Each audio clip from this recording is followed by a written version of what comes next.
Hello, everybody. Welcome back to the Colorado Rockies rebuild franchise here on MLB The Show 24. Last episode, we just barely missed the postseason, and we'll get a little recap on the standings. So we ended at 78 and 84, a 9-win improvement from last year. Our win goal was 81. We wanted to, be a 500 baseball team, and we fell just short of that, but much better in the second half of the season than we were in the first half. And you see, we were tied with the Padres and Diamondbacks, as each of those clubs have kind of fallen off a little bit. We ended just one game out of a wild card spot. The Cubs kind of got the short end of the stick there, losing the tiebreaker to the Marlins, who ultimately got in. Look at that. The Marlins, Cubs, Rockies, Padres, Diamondbacks were all bidding for that final spot. Ultimately, Miami got in, as the Cubs will not be able to defend their World Series championship from last season. Winning the NL East was the Atlanta Braves. Phillies and Marlins also getting into the postseason out of the East. The Cardinals, 100 wins, won the Central. The Reds also got in. And then in the NL West, look at the Dodgers, 111 and 51. They were 40 and 12 against our division, the only team to finish at least 500. So the Padres kind of falling off there. Even though they did bring back Juan Soto this past offseason, the Giants at one point were in first place and then just had a putrid end to the season. Going over to the American League, the Orioles just barely edge out the Rays there by one game. Both of those clubs over 100 wins. The Yankees also make the postseason. They ended last season as the AL pennant winners and fell to the Cubs in the World Series. The Twins win the Central, and then out of the West, identical records between the Rangers and Astros, but it looks like the Rangers won the tiebreaker. So here's looking at the playoff bracket. The Dodgers and Cardinals get byes there in the first round, and then the Reds and Phillies along with the Braves and Marlins. So I'm going to expect the Braves and Phillies to win those wild card division rounds, but we'll see. And then in the AL, Baltimore and Texas get byes, and then the Rays against Houston, that's a good one, and then Minnesota and the Yankees. Before we get into the postseason, we're going to go around the league and just look at league leaders. So here in the NL, Brendan Donovan is going to be the batting champion this year at .330, only 9 home runs on 183 hits, but you don't really need the power when you're getting on base like that. Riley Green just under him. He was traded to Detroit last year. Traded from Detroit to LA last year. Acuna Jr., Kyle Schwarber, Arias, James Outman, Brian Reynolds now on the Cardinals. He's actually going to be on the IL, going to probably miss that first playoff series. Now going over to the AL, Adley Rutschman batting .361, just absurd numbers. Last year batted .399 in 331 at-bats, but was just not eligible for the batting title. Otherwise, he would have ran away with that. Josh Naylor, Yandy Diaz, Corey Seager, Bo Bichette up here. Now I'm going to go through these categories pretty fast, and just bear with me, kind of going to be more of a boring episode. We're going to recap the end of season leaders and award winners, and then we'll get on with the postseason and advance through there so we could set up for next episode, the year 2 offseason, which I'm extremely excited for. Altuve led the AL in hits at 198, Riley Green 193, tied with Acuna in the NL. So no player in the MLB this year eclipsed 200 hits. Going through at-bats, Harold Ramirez, 667 at-bats his first year in San Fran. Jeremy Pena with 662. A potential progressing quite nicely. Batted .261, so pretty solid numbers there from the 27-year-old shortstop. Aaron Judge led in doubles.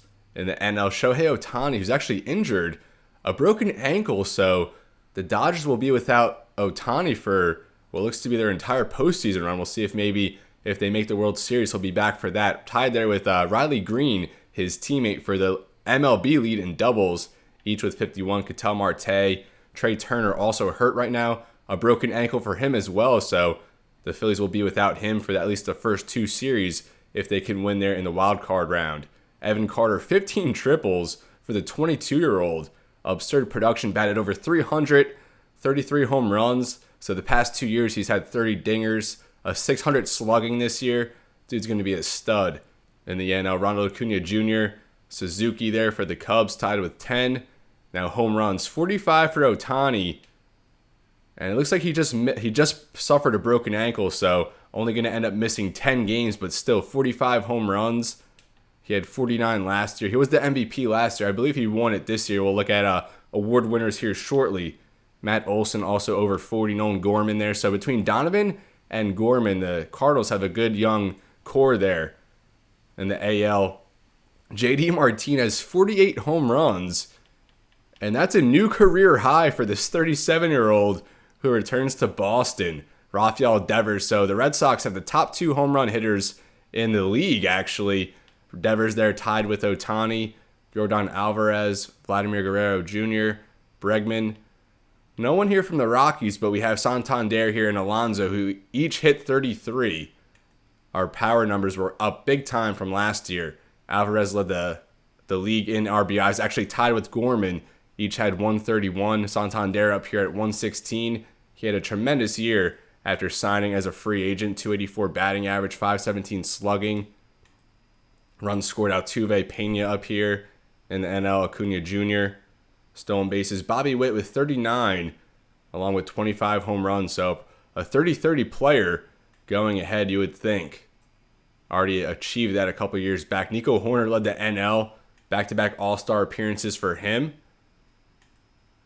Alvarez led in walks. Soto led the NL in walks. His first season back in San Diego, 36 home runs, batted 300 on the dot, a 925 OPS. On base goes to Brendan Donovan, the NL batting champ. Acuna Jr., Schwarber, Will Benson at 404. Very good season there from the Reds' right fielder. 22 homers, a 300 batting average. Much better production than you would have expected. 449 on base for Rutschman. Judge, Alvarez right up there with him. Slugging goes to Rutschman. Acuna Jr., though, led the league in slugging at 624. Ohtani, Riley Green, James Outman. So 4 Dodgers in the top 6 in slugging here. That's just absolutely crazy. Alvarez and Evan Carter over 600 as well. OPS, Rutschman, Alvarez, each over 1,000. And Acuna Jr., the only player in the NL to achieve that. Now getting into pitching, and Tyler Glasnow, 20 wins. He went 20-5 for the Dodgers. But look at Max Fried. You love to see that. 17-7, and we only had, 78 wins. So he had a huge, hold on our win total, a huge percentage there. Spencer Strider, the NL Cy Young Award winner, I believe.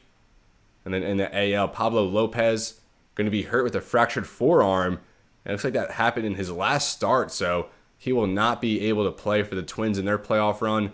Kyle Bradish, Cole Irvin, each up here for the Orioles. Casey Mize, a few Rays pitchers up here. Springs, Eflin, McClanahan.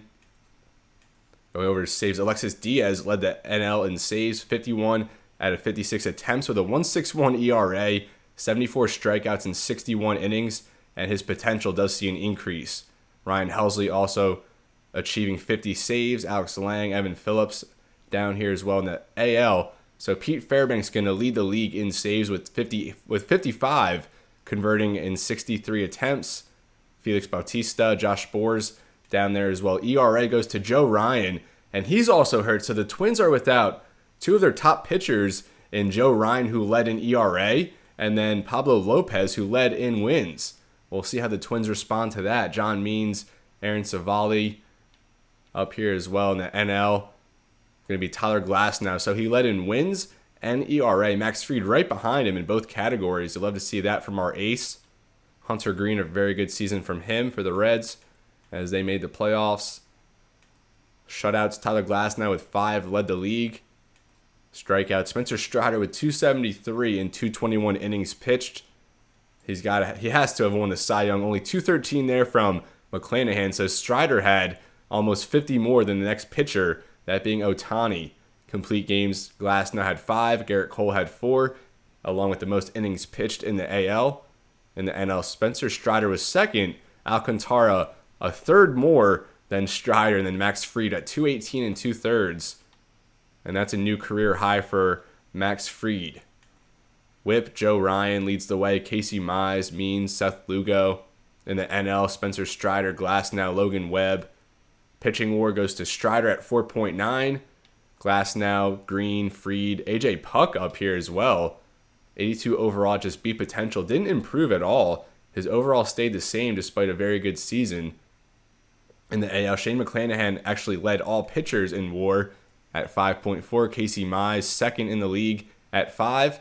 And then you see these 2 injured Twins pitchers, Joe Ryan and Lopez. Batting war, Corey Seager led the way in the NL at 8.4. Judge and Rutschman just behind him with Evan Carter, Marcus Semien down there as well. 10.3 from Ronald Acuna led the league in war. absurd production. 325 batting, 37 home runs, 33 stolen bases. Mookie Betts, James Outman, Dansby Swanson behind him. So just a quick run through of league leaders, and now we'll go through awards. And Shohei Ohtani has won back-to-back MVP awards, and that's now 4 on his career. I think he was also the home run derby champion this past season as well. Spencer Strider, rare to see a pitcher up here, at 17-3, 3.09 ERA, and 273 strikeouts. Second, leading his teammate there, Ronald Acuna Jr. in the AL. Yordan Alvarez wins the MVP. 27 years old, really coming into his prime. Back-to-back 40 home run, 100 RBI seasons with average over 300. Maybe the best pure hitter in the league at this point. JD Martinez, 10 years older than Alvarez, regressing very much as well, but 48 home runs, 119 RBIs, setting a new career home run in a new career high. There we go, in home runs. The Cy Young in the AL goes to Garrett Cole and Spencer Strider in the NL. Batting title, as we said, Brendan Donovan, and then in the AL, Adley Rutschman, probably the first of many for the Baltimore catcher. Reliever of the year in the NL, Alexis Diaz, who led with 51 saves. And in the AL, Felix Bautista hedges out division rival Pete Fairbanks for reliever of the year. Rookie of the year, Roscoe Sears, an 18-year-old third baseman for the New York Yankees. 123 games played. When do you ever see an 18-year-old, playing for the Yankees, let alone starting? 20 home runs, 238 batting average, 18 stolen bases, a 403 slugging. In the NL, Rookie of the Year, Kyle Manzardo, first baseman, 20 home runs, 250 batting average, A potential at 75 overall. You like to see that. Sung-Chae Chang, shortstop out of Chinese Taipei, also on Pittsburgh, came in second. Hank Aaron Award goes to Ronald Acuna Jr. and Adley Rutschman. Only look at Gold Gloves here in the NL. See if any of our guys are there. Spencer Strider, Gabriel Moreno, his third straight Gold Glove at the backstop, only 25 years old, could go down as one of the best, fielding catchers of all time, up there with maybe Yadier Molina. Pete Alonso wins the Gold Glove for us, so he doesn't win a Silver Slugger, but he wins a Gold Glove. Who would have thought that? At second base, Thairo Estrada, back-to-back Gold Gloves for him in San Fran. Brian Hayes at third base, his second in 3 years. Ezekiel Tovar, I've been saying this whole time, he's going to be a future Gold Glover, and that comes to fruition here. 20 home run season, batted 233, and his bat has been progressing. You see there, plus 11 for power versus righties, a huge step up, although that contact versus lefties dropping a bit, but you love that progression across the board. Only 23 years old, and we still have him signed for 5 more seasons, so a cornerstone of this team. Good to see him get some hardware. Jared Kelenic wins it there for the Braves. Good to see him kind of bounce back and a change of scenery. Michael Harris as well, and Ronald Acuna Jr., so every outfielder for the Braves won a Gold Glove. Silver Slugger in the NL goes to Shohei. At DH, catcher Sean Murphy, Matt Olson at first, and Ozzie Albies at second. So catcher, first base, and second base, Silver Sluggers for the Braves, and their entire outfield Gold Glovers. Austin Riley add one more, so the entire infield pretty much Atlanta Braves, just besides Mookie Betts at short. In the outfield, Acuna Jr. wins the Hank Aaron, the Gold Glove, and a Silver Slugger this year. And Santander wins a Silver Slugger as well. 33 home runs, 284 average, OBP at 337 with a slugging over 500. Great first season for him with the Rockies. And Riley Green wins a Silver Slugger as well. So with that, we'll just look at some player stats before we get into the postseason. So we kind of looked at some of our players already. We saw Santander, Alonso, but Brendan Rodgers led our team in hits. We ended up signing him to an extension at $7 million per year with a player option. I think a fairly team-friendly deal, but pretty fair overall. Last year, he kind of bidded for the batting title. This year, production down a little bit, but you love that A potential, and he's progressing still. Santander, Alonso, we talked about. Alonso had a very good, season up until September. Only one home run all of September. Went really cold there. Ryan McMahon, 26 home runs, 154 hits, 290 batting average. Really solid for us. We still have him for 2 more years. Nolan Jones, 23 home runs. So we see that Santander and Alonso tied in home runs. Last year, I think we had one player over 20, and I think that was Elihuris Montero. This year, much more power and that was great to see. Tovar also, hit 20 home runs. Rogers right behind him. And Danny Jansen, he was very good for us. Started off slow, but ended up batting .259 with a slugging over .420. 14 home runs, but did get hurt. Ended up missing about 50 games or so. Earlier in the year, we had a 3 home run game with him at Fenway Park. Look at Amed Rosario as well, progressing tremendously. 11 home runs with an OPS at 807, slugging .473. So he turned into, we just signed him as a platoon guy, and he just turned out to be much more than that. So we had him at $3 million. Hopefully we could re-sign him on a $4 or $5 million deal in a similar role coming up this season. Yanquiel Fernandez saw a very good progression across the board, and his potential even went up to an A. You love to see that. More of an expanded role this season. .263 batting average, .424 slugging. Let's go to RBI. Santander, the only player to eclipse 100. McMahon at third. Rogers, Nolan Jones, only 65 RBIs, and he has that 99 clutch, so I was expecting a lot more RBIs from him. But his production, the home runs went up a little bit, but the average went up 12 points, the OBP up 23 points, and the slugging went up as well. So as long as he can keeping that similar production, or at least better, he should still, his traits go up a little bit as we see good progression across the board, especially that +7 for power versus righties. Signed him to a fairly team-friendly deal this past offseason to avoid any arbitration, but we did give him a player option for that last year. Stolen bases, we need to bring in a guy to kind of bolster our stolen bases, our ability on the base paths, and that's something I want to address in the offseason. I want to bring in a traditional center fielder with a good glove, good contact, but most importantly, maybe some leadoff ability. So now at average, Sterling Thompson was, I don't know if he was a September call-up. I think we called him up right before that when McMahon got hurt, but he ended up hitting the ball extremely well in the limited sample size. .348 batting average, .383 OBP, a slugging at .517, and an OPS at an even .900. After that, I would assume he makes the roster next year, but I don't know if he'll be an everyday player quite yet. McMahon second in average at .290. Ronald Cabrera, we had to call him up due to injuries at catcher, and he actually batted decent. The 6th round pick from last year, 21 years old, but regressing a lot with that deep potential. Nolan Jones at .285. Santander at .284, just 1 point behind him. Rogers .273, Rosario, Alonso, Fernandez, each in the .260s. And then Tovar and Montero, you see a little bit of a drop-off. OBP, Sterling Thompson led there. Nolan Jones, McMahon, Alonso. Slugging, Santander and Thompson, each with .517. Nolan Jones at .489. You love to see that. A lot of doubles from him. McMahon. And then look at that. Amed Rosario had a higher slugging than Pete Alonso. Who would have thought that when we signed them this past offseason? Rogers, Jansen, Fernandez, Adele, Tovar just barely over 400. Led in strikeouts. Nolan Jones led in strikeouts. McMahon up there as well. Tovar, Santander. Alonso led in walks. Probably our best walk to strikeout ratio on this team. Doubles. Rogers had 36. Jones 35. Santander 34. Triples, 5 from Tovar, 4 from Rogers, 3 from Rosario. Just bear with me, folks. We're getting there. We're going to get to the good stuff, but we got to get through all the formalities as well. Tovar led in fielding percentage of non-catchers. About WAR. Ryan McMahon at 5.2 actually led our WAR by a good bit. Alonso at 3.5. Jones at 3.3. Santander, Jansen, Tovar, each above 3. And Rosario and Rogers at 2.1. And then Sterling Thompson in only 24 games played accumulated a WAR at 1. Walk percentage, Jones and Alonso each over 10.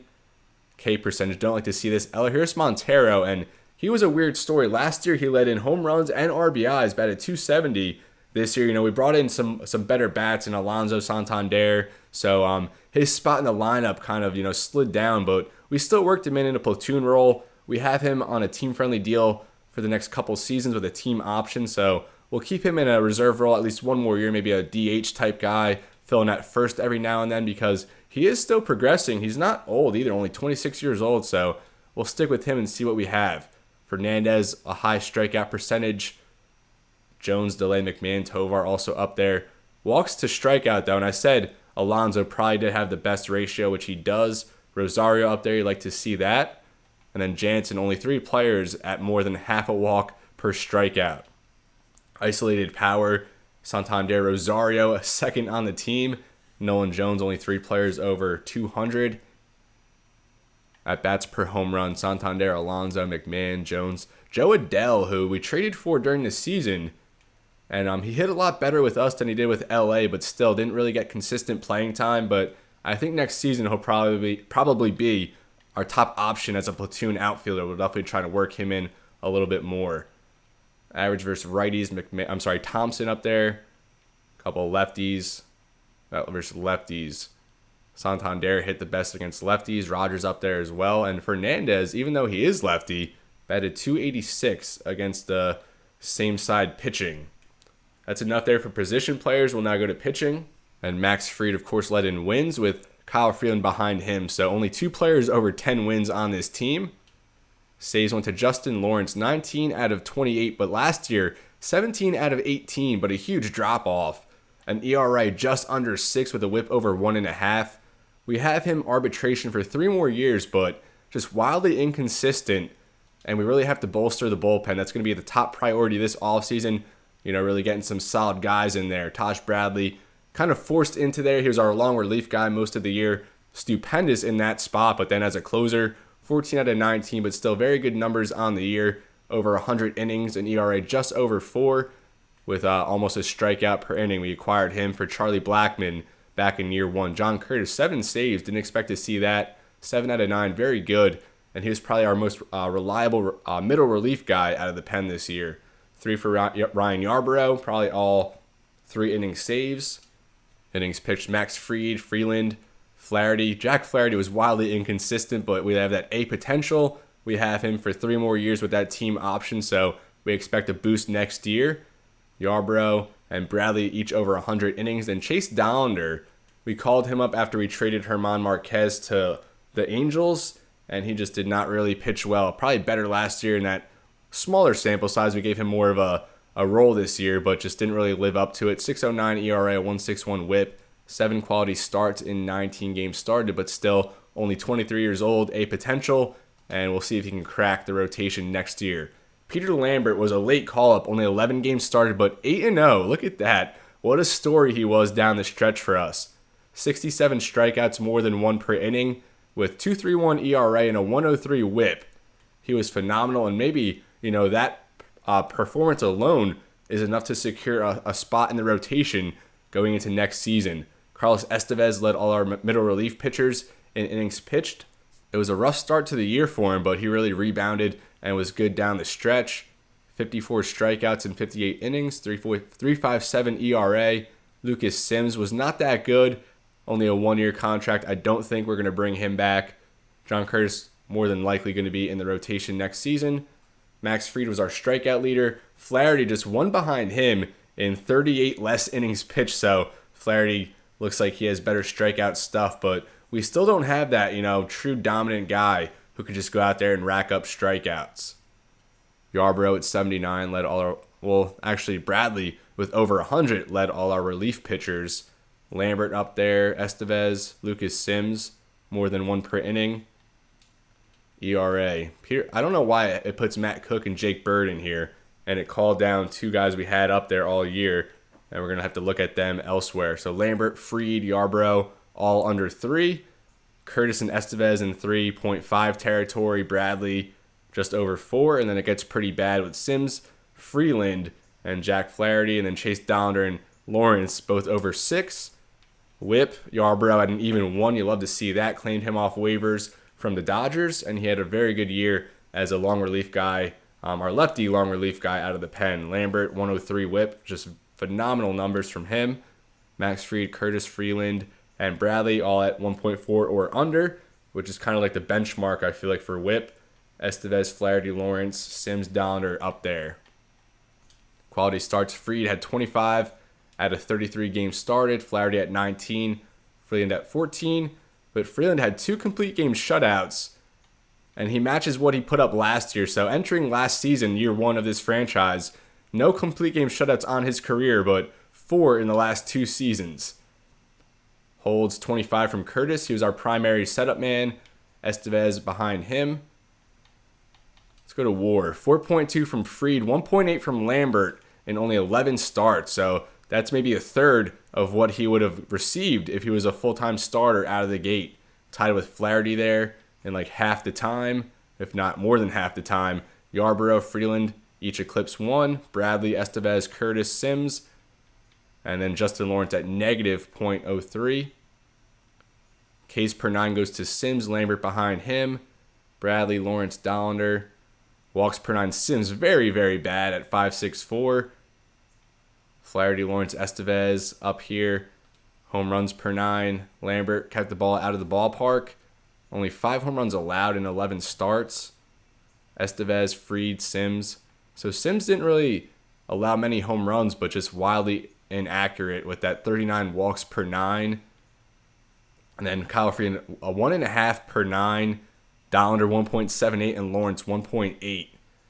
Not going to get it done. So, as I said, our bullpen, we got to step up going into next year, which brings me to Ken Hughes, who he came on as a September call-up. We just threw him right in a closer role. He was dominant through the minor leagues, worked his way up incredibly quick. The top closer in last year's draft class went 7 for 7 with 13 strikeouts and just 1 walk. What an absurd ratio. Almost 2 strikeouts per inning, only 2 hits allowed in that span with a whip at .41, so a .4 WAR, 15.95 Ks per 9, and 1.23 walks per 9. Didn't allow any home runs, and he's definitely the closer of the future, but I don't know if it's going to be next year or not. Based on what he did this season, you would think so. There's also Lucas Gilbreth, another lefty we used, 35.2 innings pitched with a 3.28 whip, a 1.26 whip, so very good numbers from Lucas Gilbreth. Better than last year. So with that, we've kind of reviewed what we needed to review. We've covered our bases, and now it's time to dig into the 2025 MLB postseason. And I wish there was like a more cinematic way to do it, but unfortunately, we just have to kind of go advance day by day. So just a recap here. We did sim 1 game. Tampa Bay took game 1 from Houston, and then we have Minnesota against New York Yankees, and then the Reds against the Phillies, and the Braves against the Marlins. The Phillies also take game 1 there at Great American Ballpark. The Reds do tie it up, though, there in Game 2. Also tied up is the Rays and Astros, and the Yankees take Game 1 from the Twins, and the Braves take Game 1 from the Marlins. So we sim ahead, and the Rays win Game 3 as they advance to face the Baltimore Orioles, who they were 1 game behind to win the division this year. The Yankees and Twins knotted up at 1. The Reds come back and win Game 2 and Game 3 to take down the Phillies, and the Braves win that series in 2 games. So we have Tampa Bay, Baltimore, and then we're going to have Minnesota and Texas as the Twins take down the Yankees. So the top 4 make it there in the AL, and the top 4 make it in the NLs. We'll have Reds, Dodgers, Braves, Cardinals, and then, like I said, Rays, Orioles, Twins, and Rangers. Cardinals and Dodgers each take Game 1, and then the other side wins Game 2. So Atlanta wins Game 2, and then Reds win Game 2. Baltimore and Texas each win Game 1 in the AL. Texas wins Game 2. Tampa Bay wins Game 2. So that one knotted up against the Orioles. And then both series in the NL knotted up at 1. The Reds take Game 3 as they now lead the Dodgers 2-1. And the Cardinals lead the Braves 2-1. Texas up 2-0. And the Rays lose there to Baltimore. And look at that. Cincinnati takes down the Dodgers in 4 games. 111 wins in the regular season. And the Dodgers fall in 4 games there in the NLDS. You can't make that up. The Reds, probably the biggest surprise team this season. They'll face division rival Cardinals in the NLCS. So we have Texas. They sweep Minnesota. Now Baltimore against Tampa Bay. And that's going to go to Game 5. Probably the best series of this division series round. Sim ahead again. And Tampa Bay takes it. I actually want to check that one out. We'll see how that one turned out. So Tampa Bay. They win round 1 against Houston. They were down 2-1 in this series and 4-0. Zach Eflin looks like he pitched a gem. 8 scoreless. And then they win Game 5, the deciding game, as they were down 1-0 going into the 7th. And then they scored 1 in the 7th and then 2 in the 8th. Who pitched for them this game? Shane McClanahan, one of the best. I think he led in WAR this year. And he got them the win. So now Tampa Bay against Texas and Cincinnati against St. Louis in going for their respective pennants. Texas wins the first 2 games. Cincinnati up 2-1 on the Cardinals, who won 100 games this year. Now knotted up there in the NL 2-2. Same story in the AL, although now the Cardinals up 3-2.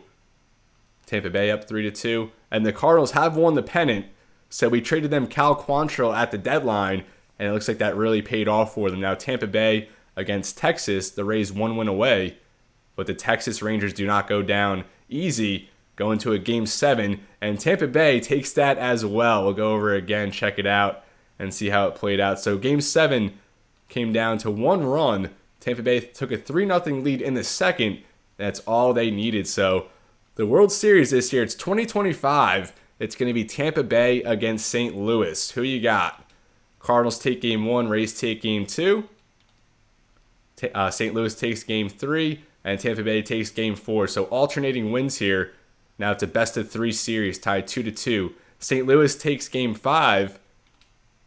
Let's see if they can close. And they do. So the St. Louis Cardinals are your World Series champions this year. Let's see who won World Series MVP. That's going to be Brian Reynolds. 500 batting average, 4 home runs in the World Series. That might be one of the best World Series performances of all time. That is absolutely absurd.